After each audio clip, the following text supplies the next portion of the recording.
Hey there.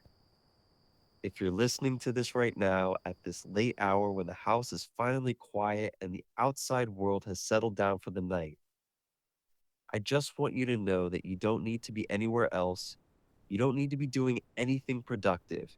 And you definitely don't need to be fixing yourself or your life in this moment because this time was never meant for effort or proving anything to anyone. This moment is only asking you to slow down and, if you can, to rest. A lot of nights feel long, not because we aren't tired, but because our minds quietly start wandering back through the years we've already lived, replaying old conversations, revisiting choices we made with the best understanding we had at the time, remembering faces that once meant everything to us, and gently wondering about things that can't really be changed anymore, no matter how much we think about them. If that's happening to you tonight, I want you to hear this without brushing it off or arguing with it in your head. There is nothing wrong with you. That kind of thinking doesn't come from weakness. It comes from having lived a real life, one that mattered enough to leave memories behind.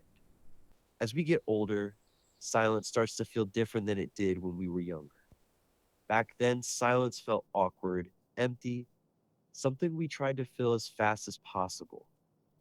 But now, silence often feels heavy, not in a bad way, but in a meaningful way because it's filled with memories, with love that once had somewhere to land, with voices that used to say our name out loud, and with moments that shaped who we became long before we realized what was happening. If you're feeling a little lonely tonight, please don't turn that feeling into self blame. You're not broken, and you're not invisible. Loneliness isn't the absence of people, it's the echo of connection. Only someone who has cared deeply, who has shown up for others, who has loved in a way that mattered, can feel loneliness this strongly. And that actually says something good about the kind of person you are, even if it doesn't always feel that way. There comes a point in life when we stop needing everything to be loud or exciting in order to feel alive. We stop chasing the rush, stop trying to keep up, and start craving calm, not because we've given up, but because experience teaches us that peace is worth more than noise. Real peace doesn't come from pushing harder, it comes from letting go. You've already carried responsibilities, handled problems, made sacrifices, and lived through chapters that required strength you didn't even know you had at the time. And tonight was never meant to be another test of how strong you still are. Tonight is meant to give something back to you. Even if that something is just a few quiet minutes where no one needs anything from you, where you're not responsible for fixing the past or planning the future, and where your only job is to exist and breathe.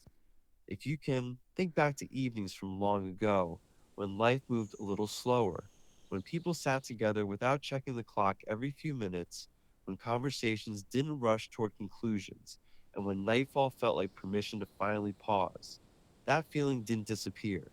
It's still here, and it's still available to you right now in this exact moment. You don't need to force sleep to happen, and you don't need to stress about whether it will or won't, because rest doesn't always start with closing your eyes and drifting off right away. Sometimes rest starts when you stop trying to control what happens next, and you trust that your body, which has carried you through decades of life, knows how to take care of itself when you give it the chance. As you breathe in slowly, not deeply or perfectly, just naturally, let your shoulders drop a little, like you're setting something down that you've been holding on to without realizing it. And as you breathe out, imagine releasing that constant background pressure of having to stay alert, stay ready, and stay strong all the time. Not a specific worry, not a specific thought, just the general weight of always being on. You've already done enough for one lifetime. Nothing bad is going to happen if you rest now. If thoughts come up, let them drift through your mind the way sounds drift through a quiet house at night, without following them, without judging them, and without trying to fix them. Because tonight isn't about answers or solutions. Tonight is about easing into stillness, slowly and gently, one breath at a time. There's no rush here, no deadline to meet, no expectation to live up to. There's just the quiet understanding that you're allowed to slow down, that you're allowed to be kind to yourself, and that you don't have to carry everything on your own tonight. I'll stay here with you quietly, without asking anything from you or expecting anything in return. If sleep comes, let it come in its own time. And if it doesn't, that's okay too. Resting without sleeping is still rest, and your body knows the difference, even if your mind tries to argue otherwise. Right now, you're safe. You're allowed to rest, and you don't have to be alone with your thoughts tonight. Good night, my friend.